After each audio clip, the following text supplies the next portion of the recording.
What is non-duality? So non-duality is the presence that you always are, right here, right now. It's that which is looking out of your eyes and it's totally empty. It's not a thing. It's not the body. It's not your name. It's not an idea. It's not a feeling, a sensation, an emotion. It's not anything which you take yourself to be. That's all dual. That's all in the dual world. It's non-duality, not two-ness. And when there's a disidentification with everything that you identify with, then it's seen that this reality, this moment, has always been non-dual, has always been oneness, not divided, not two, not subject-object, that right here, right now, there is one energy looking at themselves. And some people call it consciousness, some people call it a beingness, aliveness, presence, this moment, love, grace, God, mystery, not knowing. Like, people call it all different types of things.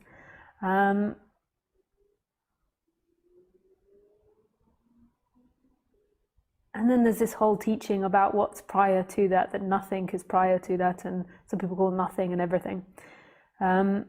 It's a complex subject that you can go into infinite detail about. You can't really pin non-duality down into words, because guess what? It's prior to words. Words aren't it. So that's what non-duality is.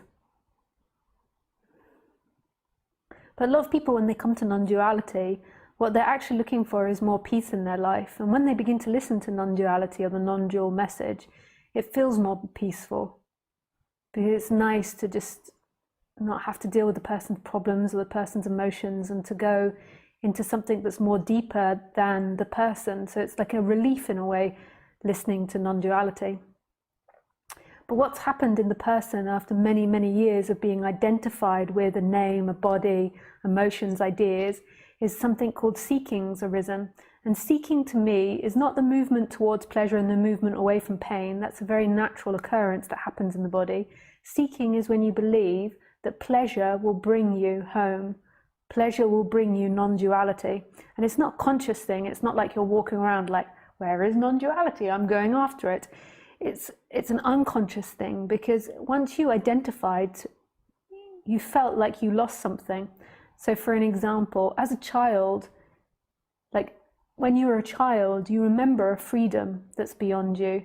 You remember something like bigger than you, and you remember this wonder and this mystery and playing for no reason and doing things without a time limit or without having to do it or should be doing it. There was just playing and laughing and joy.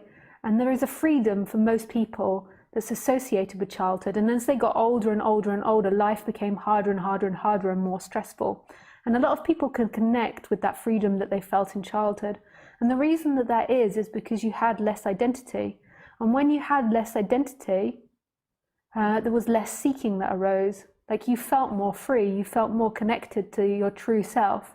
And then as the identity began to take hold, you began to become smaller, and then there was this seeking to try and find that which you had in childhood and early childhood in pleasure. So you're trying to look for that wonder and mystery of childhood, that sense of being at home, in the future, in money, in your environment, in children, in having a house, in traveling the world, in holidays, in work, in success, in being popular amongst your friends, in lovers, in sexuality, in being in love, and the list goes on, in shoes, in clothes. It can go on infinitely, like the pleasures that people seek in this world.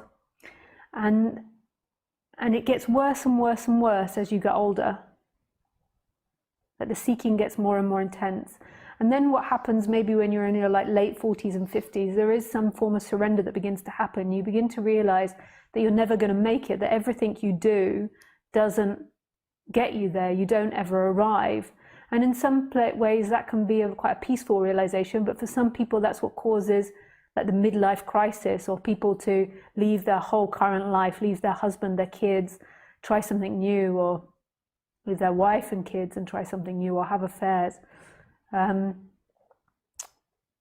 buy cars, do crazy things. And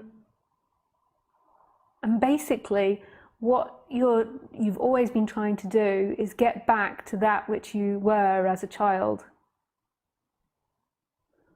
And everyone kind of knows this. Like, everyone has this romantic view of youth and childhood, and like has this wish to be young again, or this wish to do it again. And as you go through life, you identify more with your mistakes, with what you chose wrongly, what you could have done, what you should have done.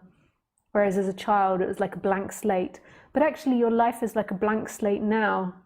Right here in this moment, it is blank. You've not made any mistakes. You've not got any disasters. It's all ideas appearing in your head. But that's beside the point for the moment.